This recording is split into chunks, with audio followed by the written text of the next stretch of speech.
Welcome back. This is Breezing Through, and I'm Emily. So today I want to talk about something. Welcome back. This is Breezing Through, and I'm Emily. So back in 2023, I made a TikTok video that has now gone viral. It has several million views about how to make your home more neurodivergent friendly, because that's something that I feel like a lot of us who are neurodivergent don't really know how to do. We realize that kind of the standard way of living that we were raised with or that we see other people living doesn't work for us, but we don't know exactly how to change how we live to fit our neurodivergency better. And obviously this doesn't work for everybody, but I listed the following things as ways to help you do that. So it was remove dumping places and replace with functional storage, replace aesthetic storage for functional storage, utilize all of the space that you have, utilize clear bins in cabinets and labels on other storage, and then create safe spaces to decompress and thrive. So I'll make sure that video is linked so you can see that. But that was 2 years ago, and I have had a baby since then. So we now are a family of 4. Things have drastically changed in our house. And so I thought I would do an update on that video, but make it a YouTube video for all of you as well. And just talk about some other things that we can do to help make our homes more neurodivergent friendly. And again, obviously this isn't going to work for everybody. These are kind of generalizations, things that work for us in our house, things that I think would work for other people as well, just based on conversations I've had with other neurodivergent people. So let's get started.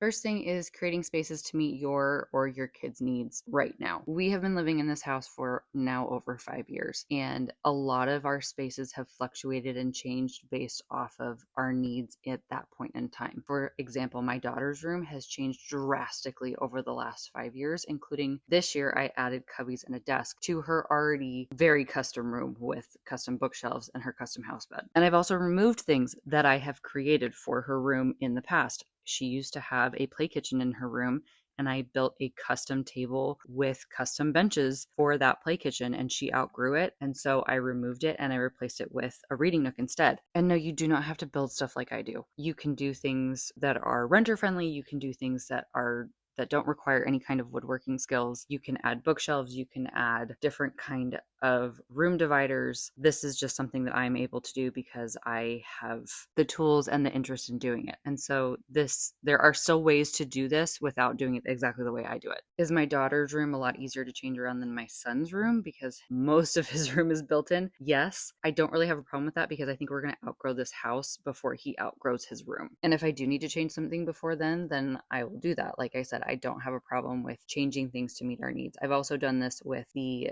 bar shelves in our kitchen where I utilized the space under the bar for storage instead of just having this 9-foot long bar. And we also punched under our stairs on our main floor and utilized that space for storage instead of just leaving it empty like the builder initially decided to do. The second thing is having visual reminders and accommodations everywhere. Every single person in my house has ADHD. Am I diagnosing my 2.5-year-old? 100%. Am I a doctor or any kind of clinical professional? Absolutely not, but he definitely has ADHD. So visual reminders are a really big thing for us. And so having things that we can see and we can reference back to is a really big deal for all of us. And so what I have discovered over the years is having all of these things that for the most part I have available on my website that help not only our daughter, but both my husband and myself, really makes our home just more neurodivergent friendly, and it makes everything run smoother because my daughter can come downstairs on a Saturday and go, I want to play video games, and I know exactly what I need to do in order to do that, and she can complete that all by herself because she has a list to check off. Sometimes she has to ask us what the daily chores are, but both my husband and myself can help her with that. The third thing is having sensory inputs always available. I just try to have stuff out and available for the kids to use all the time. We have the spinning fish chair that I'm sure you've seen all over the internet. That is super fun. The kids love it. I love it. I do sometimes put it in the closet under the stairs, but for the most part, it lives out in the family room. But if it is tucked in the closet, they know where to get it and they know they can go get it. We also have the Nugget, which they both use on a regular basis. We also now have this giant crash pad in my son's room where the kids jump off this space that I created for them to do just that because they were doing it constantly before I put the railing up in his room. And it's such a great sensory input for both of them. And on the more adult side of that, my husband is a musician and he loves to play instruments. And so we have so many different kinds of instruments all throughout our house because that's a really great sensory input for him. For me, one of my sensory inputs is actually doing DIY projects and building things. And so being able to do that is a sensory input for me. The fourth thing is keeping safe foods available and easily accessible. I always try to make sure that my son has access to food throughout the day. So if he and I are upstairs in his room, which is on the third floor, I always make sure to pack one of these snack boxes, which originally I was just putting stuff in a cooler and taking that upstairs and kind of just making it work. And I finally caved and bought one of these snack boxes. And it's actually really helpful because then I can contain the amount of each thing that we're eating and taking upstairs. I do find that he does have preferred foods. I mean, he's a toddler. He will try just about anything, though, which is very different from our autistic ADHD daughter, who also has ARFID. And for her, safe foods are extremely important because she has a very limited diet. And so when it comes to school lunches, for example, while her school does provide breakfast and lunch to all of the kids, I also send her with a packed lunch.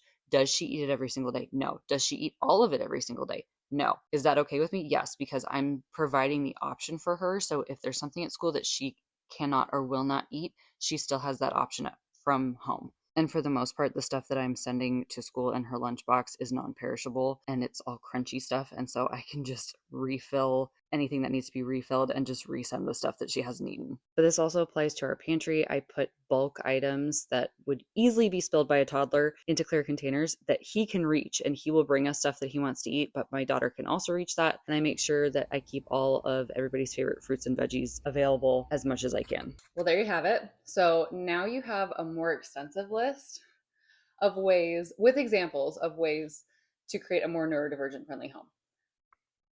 And obviously not everybody's going to be able to build stuff the way I do or create stuff, but a lot of the stuff I've talked about is available on my website. I have downloads for builds. I have downloads for all of the stuff that I create that helps within our home, like all of the visuals that I put around our house. So stuff like that I have made available to you. I want that to be accessible for people. A lot of it is both in English and Spanish. I'm working on expanding that some more. But yeah, so if you liked this video, make sure you like and subscribe so you can see more videos like this in your feed. Thanks for watching. I will see you next time.